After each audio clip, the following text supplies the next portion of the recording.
Welcome back to another episode of Right Here in Mass. Joining me today is Tom Regan, CEO of Root and Bloom and Leaf Laboratories in Salisbury, Massachusetts. Root and Bloom is home to a family of cannabis brands that meet the needs of today's consumers. Leaf Laboratories is a manufacturing and innovation partner bringing new brands and products to the Massachusetts market. With more than 20 years experience in product development, supply chain management, operations, and finance in high growth companies and markets, Tom brings a broad perspective on technology, management best practices, and market opportunities in the cannabis industry. Tom, thanks so much for joining us today. Thanks for having me. It's my pleasure. I'd love if you could start off by sharing with our audience more about yourself, Root and Bloom, Leaf Laboratories, everything that you're up to. Sure, thanks, Ashley. So, Tom Regan, I'm from Boston. Spent most of my career, went to school at Northeastern, then went to grad school at Boston College. Worked mostly in the high tech sector in around the Boston area for most of my career. Early stage VC-backed companies in the communication space. I'm so old that one of my first companies was dial-up modems. I don't know if your audience will know what a dial-up modem is, but that funny sound at a company called Shiva, and then stayed in high tech for a couple of years at a couple of the high growth companies. Eventually, one of our companies was acquired by Cisco Systems, and I spent 10 years at Cisco helping them manage acquisitions, supply chain, and got involved with product development. And then With that, what led you into the cannabis industry? I'd love to hear what inspired you or encouraged you to take that route. Sure, yeah. It was unexpected. I have four children, and I have full children, and I live in the North Shore. So I had a business partner that we worked at a high-tech startup called me. I was at my own startup. I had a software company that I was starting, and I was at H&R Block, the tax people. They have a giant headquarters in Kansas City, and one of the old partners from high tech called and said, "Hey, can you come to Denver?" And I said, "Sure, what's going on?" He's like, "I'm not going to tell you what's going on." He's a high net worth person. I said, "Sure, sure." It's an hour and a half flight. I flew out to Denver, and he said, "Can you help? I invested in a cannabis company." He locked all the doors on the car. Said, "Can you help?" It was 2014. "Can you help with this cannabis company in Denver that I've invested in, and I'm spending a lot of time, and I could use the help?" I said, "I can't. I don't think I can do that. I'll never be able to work in high tech. I don't know anything about cannabis." But then I went and saw what they were doing, and it was really cool. There was a lot of technology involved. It was a new business model, high growth, lots of restrictions, and ended up getting involved with them and joined them as their president. And basically from 2014 to 2020 commuted back and forth from Boston to Denver, helped build that up to about 7 stores. We had an extraction facility, a grow facility, and we ended up selling that company off to LiveWell, and then we helped facilitate a acquisition of LiveWell by PharmaCann. Oh, wow. So yeah, that was 2020, right around the pandemic. It was a great experience. A lot of high tech parallels, but that's kind of my story. So when you sold that company, did you immediately jump right into planning for Root and Bloom, or I'd love to hear kind of like the steps in between almost. Yeah, no, I didn't. I needed a break. The deal took longer because we started the deal in 2019. We thought we were going to complete it, and because of COVID, weren't sure what was going to happen. We partitioned the business off in the sale instead of one big chunk in pieces. I took about a year off from doing anything. I was physically and I think emotionally exhausted. 2014, the cannabis space was a lot different than it is in 2024. A lot of question marks back then. But I think now we're seeing a lot of professional folks come into the industry, and the business is growing up. So anyway, took a year off, and then I met the founders, 2 builders up here on the North Shore that we're starting a brand new greenfield operation called Root and Bloom, and started to, work with them, and eventually took the CEO's job after about a year of doing some very light consulting with them. And so what has your role been like as CEO for the past time that you've been in the position in terms of what you've been focusing on and any exciting achievements that have come up? Yeah, thank you. Yeah, thank you. A little chance to brag. I started in April of 2022, so this will be my 2-year anniversary as an employee. Started off, there were about 4 employees. Um, and since then, we're approaching 80 employees right now. We started off the business without a retail footprint. So we had a cultivation center and an extraction and manufacturing capability. And what we did was we grew and developed consumer packaged goods as well as flower products for the Massachusetts dispensary market. And that's what we've been up to. We've grown, we've had some awesome growth. Unfortunately, funny story, when the price of cannabis was stable all through 2021, the adult use cannabis, right around 2022 when I started, the price dropped by over 50% as we were launching this Oh new my business. goodness. Yeah. Tribute to the team that was there. They had a good cost structure and had really paid attention. So it wasn't as catastrophic, but hard to, you hear the story a lot. A lot of new businesses are launched in downturns. If you go back and look at the number of companies, benchmark companies in America that were launched during the Great Depression, it's massive.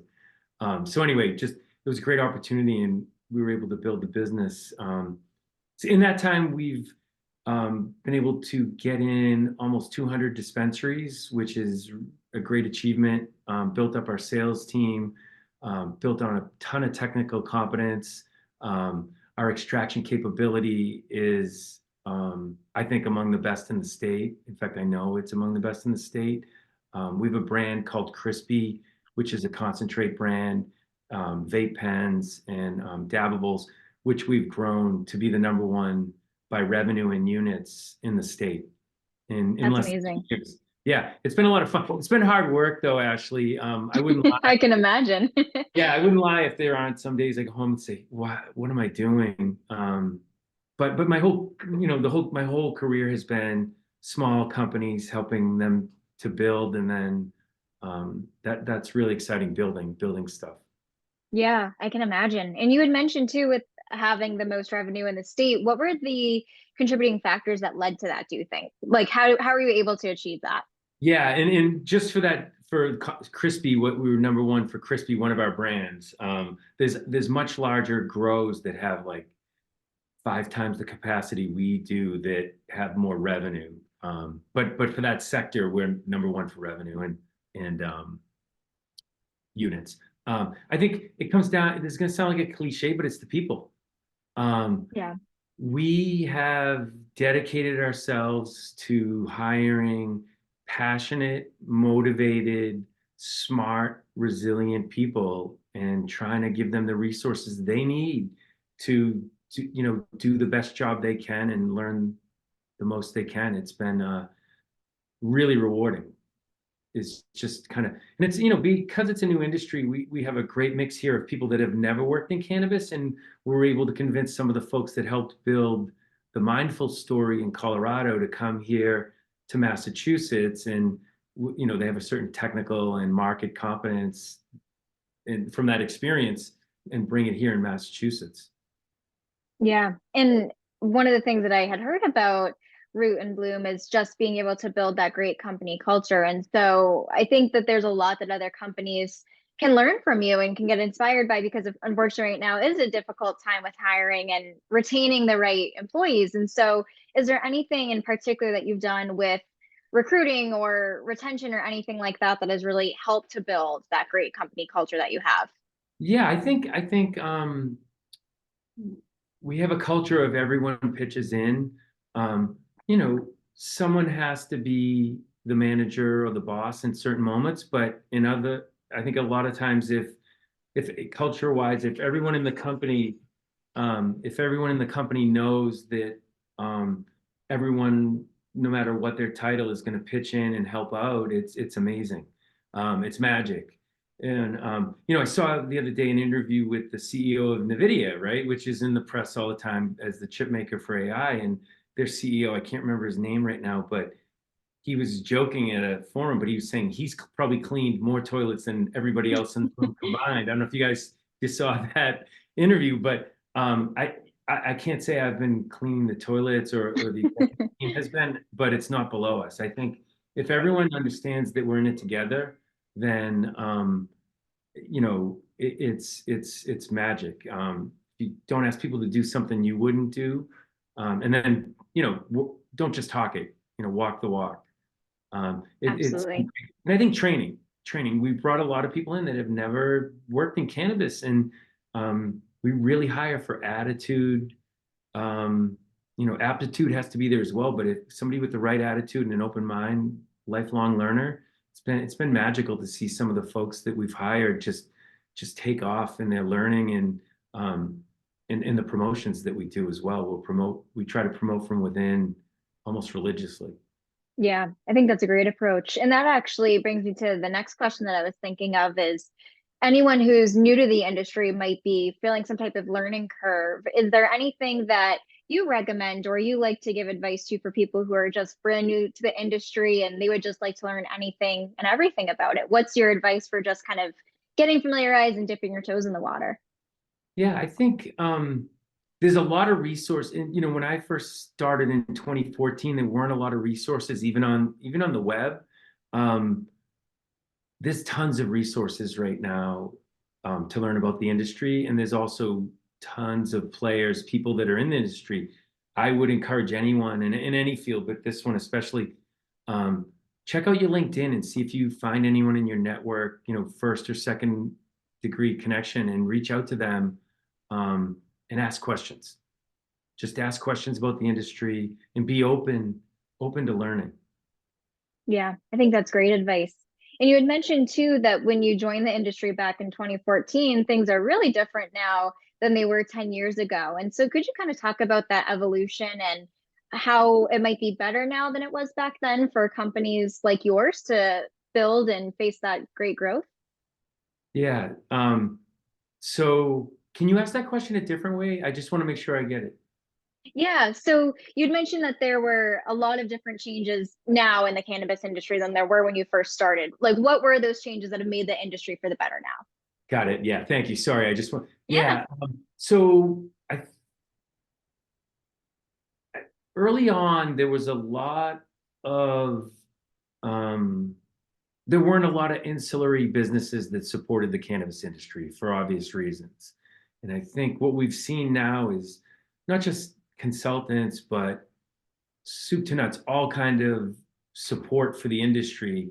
In 2014, there was not a lot of support for the industry, whether it was accounting or legal advice, right down to nutrients providers for the grow, or even high-tech extraction equipment that are used in the food industry. A lot of that hadn't been repurposed. Fast forward 10 years later, there's, if you always look at the jobs reports for cannabis only, it's a certain thing, but it's almost like a ripple effect. If you go out to the ancillary businesses, it has a big economic impact, and there's a lot of businesses supporting this industry that didn't 10 years ago. It's been amazing to see and Yeah. encouraging. Oh, I can imagine. And with that, do you find yourself constantly facing really strict regulations and restrictions, or do you feel like you've kind of gotten to the groove of those since you've been in the industry for so long now? Yeah, no, I don't think you ever get used to that. It's almost a discipline you have because of the degree of regulation.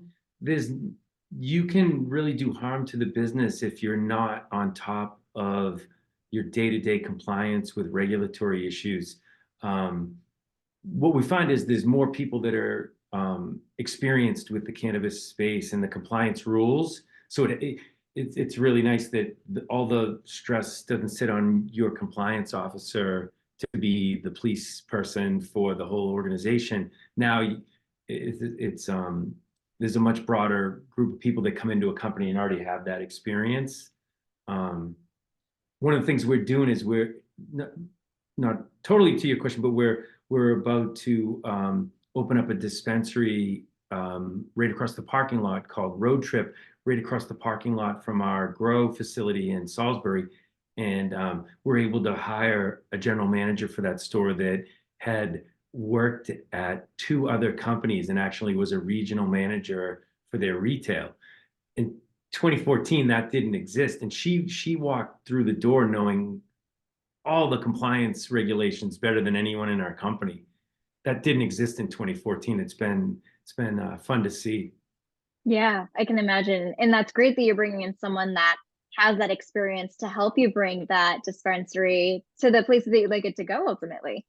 Yeah, yeah, and I think she has we saw this in high tech too. There was a network of people, and if you look at the high tech space, like they work together. But it's funny, like 7, 8, 10 years later, those groups are interchangeable. But a lot of those people are still working together and starting companies together. Um, to me, that's really satisfying to see people, kind of move through their career progression, but also kind of come and go and work with each other. Um, and the beautiful thing of this industry, it's an open tent that I would probably say that out of our 80 employees, probably 70 have zero prior cannabis experience, which creates an opportunity. It's a blank palette. You can bring someone in with the right attitude and experience and train them on a new industry, and it's really exciting. Definitely. And like you mentioned, there's so many growth opportunities within your company as well. How you mentioned you're always looking to hire from within and promote from within and being able to just keep expanding in that sense. Yeah, yeah, it's fun. The growing part is fun. It has challenges. You have to, with growth comes a lot of responsibility because there's such a thing as growing too fast. Yes, Yeah. very true. I don't know if any of Very the true. other guests have made that point, but everyone thinks growth, in hindsight, growth is fun and it looks fantastic. But I tell you from experience that sometimes it's a white knuckle experience. It can be scary and fun at the same time. That's true. Like if you don't have the number of hands on deck, you don't have enough employees or resources to help support that fast growth or the right operations or processes in place, I can definitely see how that could perhaps be a challenge, but a good challenge to have in a sense. It is, yeah. I mean, with risk comes reward. But the where I sit, my job as CEO is to make sure that we're doing that in a deliberate way that um, passes, financial muster or compliance muster, or will we work our people too hard if we expand into that business and burn them out? We don't want to do that either. Right, right. And on the topic of growth, going back to the dispensary that you just mentioned that you're going to be opening called Road Trip, I'd love to hear more about the plans for that and kind of what led you to that decision and inspired you to open it. I think that's very exciting. Sure. Yeah. Thank you. Yeah, we're excited too. That's an example of a scary experience, right? A little scary, but what we found is, the genesis of the cannabis industry was always vertical. And by vertical, I mean, um, in the prior states and even Massachusetts on the medical side, you opened a grow with an extraction facility possibly, but you also had to open a retail outlet and you owned both of those.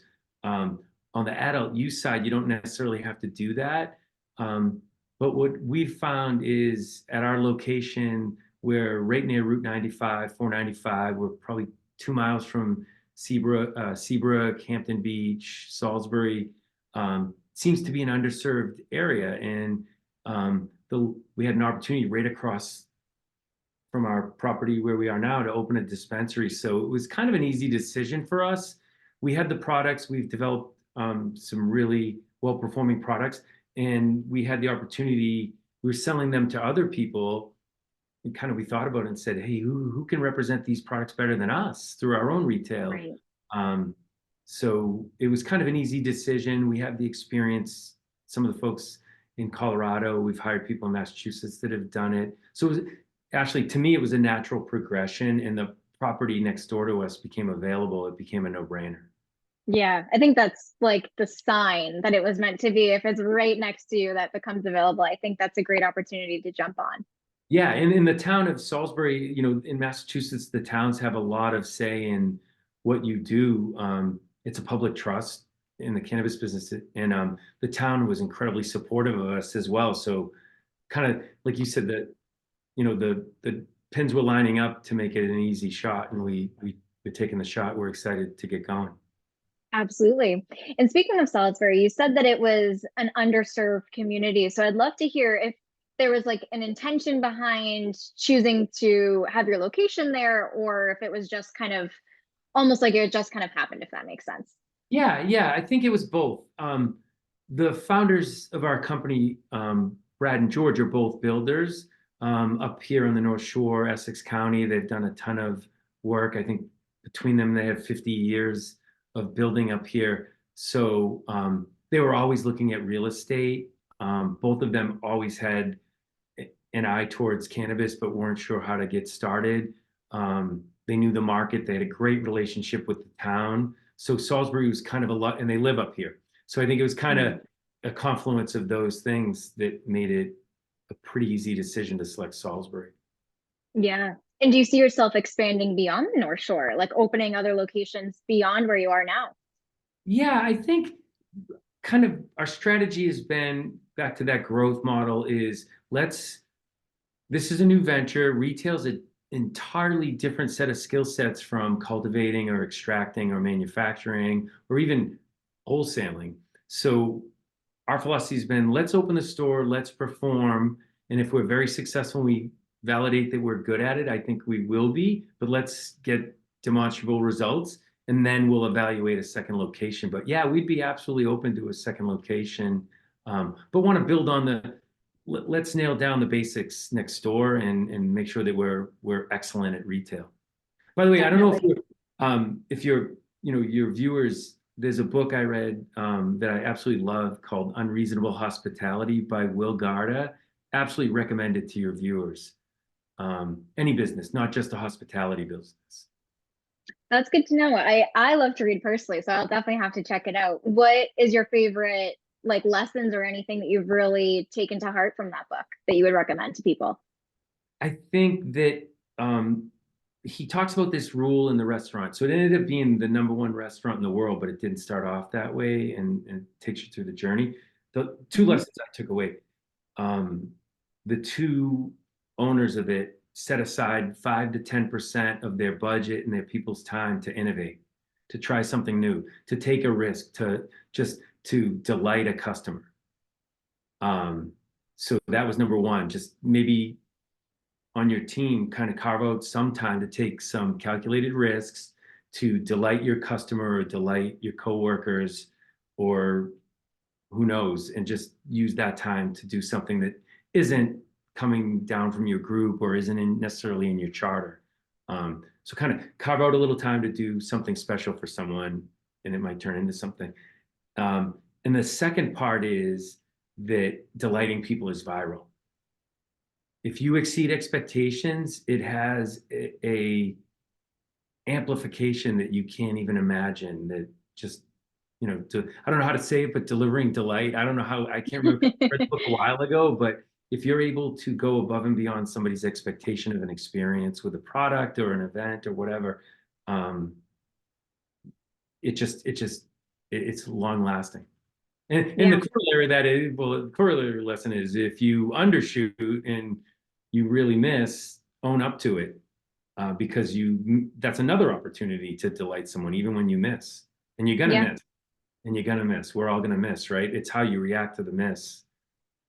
So I gave you three, you asked for one. So No, I think that's great advice. I think it's helpful for, like you mentioned, anyone in any industry to remember that and remember that happy customers are the best form of marketing for your business. So I think that's great takeaways that our listeners can definitely take and implement in their own businesses.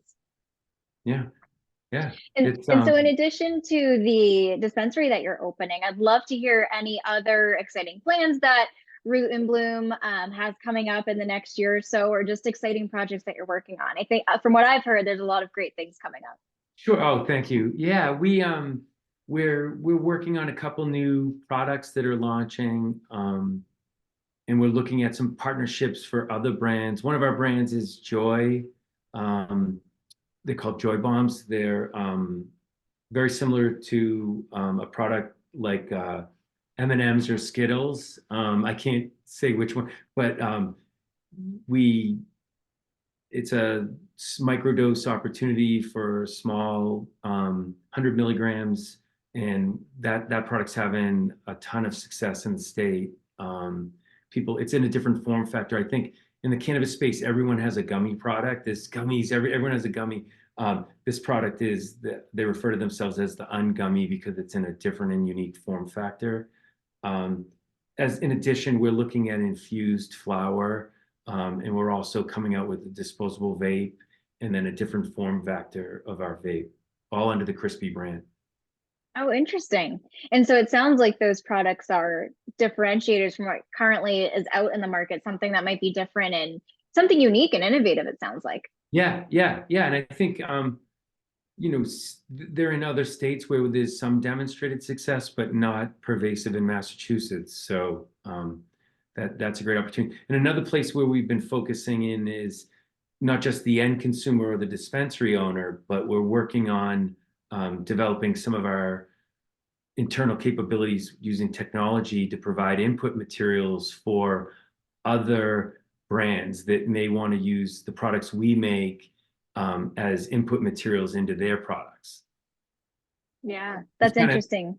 yeah, it's exciting because Ashley, we started off as just like business to dispensary. We were selling our products into dispensaries, and then the dispensaries would sell them to the end consumers.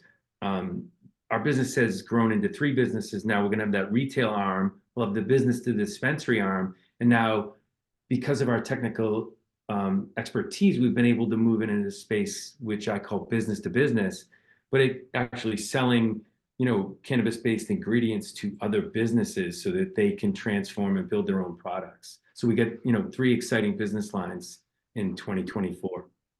Yeah, which is really exciting to think about. And that's one thing that have been thinking of during this episode is that your background in high tech has likely brought a lot of opportunities and a lot of ideas into Root and Bloom with just being able to do new things as you have been, which is great. Yeah, yeah, it's been and there's a market for it too. It's interesting to see this market evolve in Massachusetts. I Yeah. think it's 2016, I think, is the first adult use, and 2012 is the first medical. So it's really a young industry. Mm-hmm. Definitely. And where do you see the industry itself going? Do you see any developments or changes that you could potentially see happening within the next year or so? I do. I think the consumers are becoming more educated, and they will more and more in Massachusetts. The consumers it was like rinse and repeat what happened in California and Colorado and Washington, the states that had gone before. And I think in Massachusetts, it's kind of like, oh, that's all there is to it.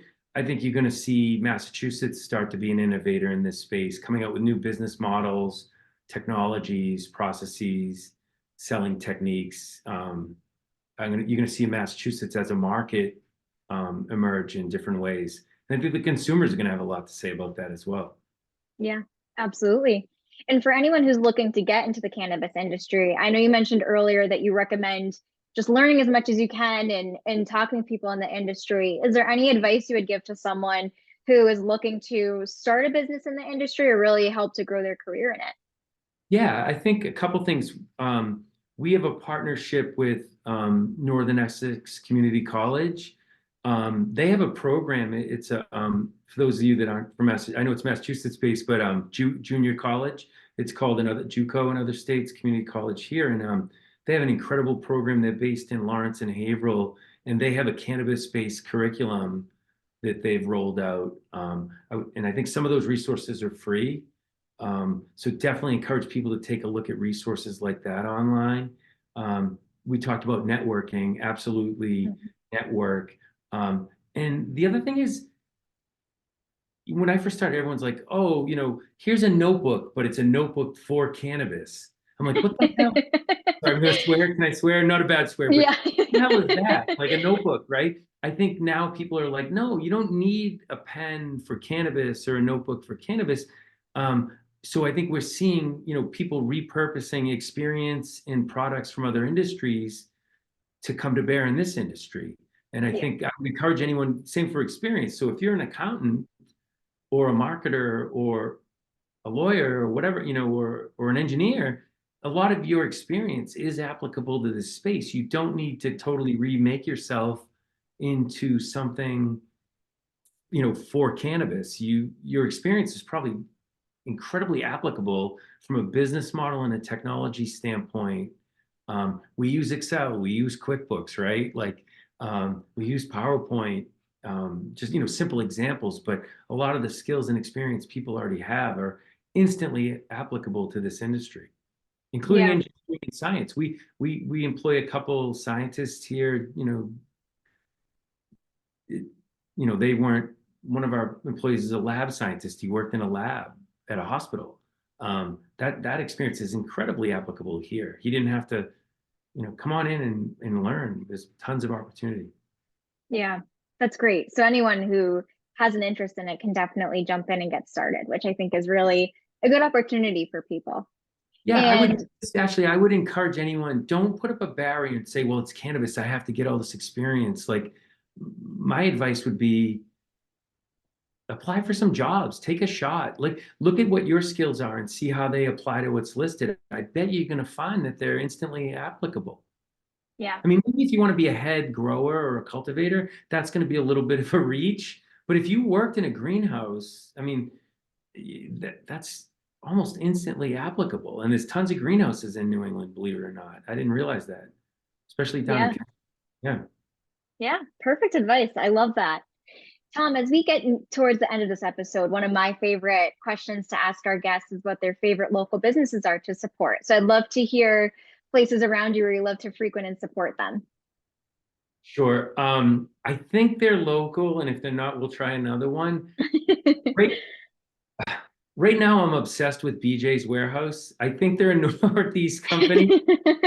Um, I know they're not necessarily a New England company, but I am obsessed with BJ's.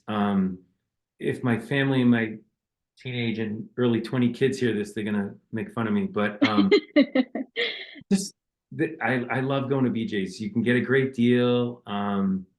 You know, uh, I'm ashamed to admit that. No, I'm not ashamed. I'm proud to admit that I was there.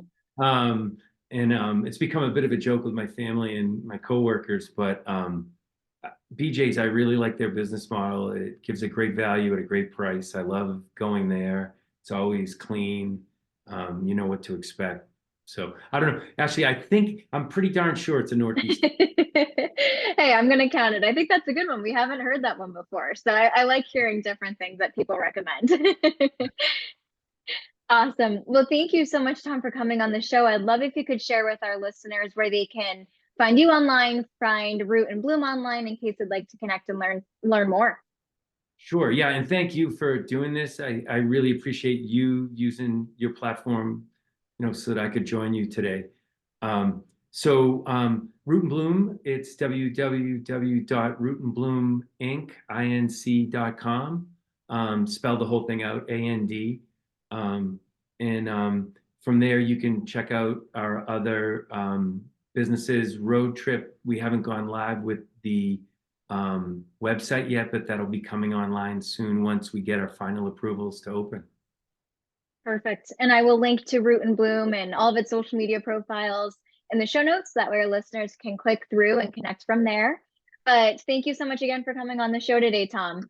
Thank you, Ashley. And I would just encourage anyone, just if you're out there and you're thinking about it, just take the shot. It's a great industry, and anything you want to do, just go for it.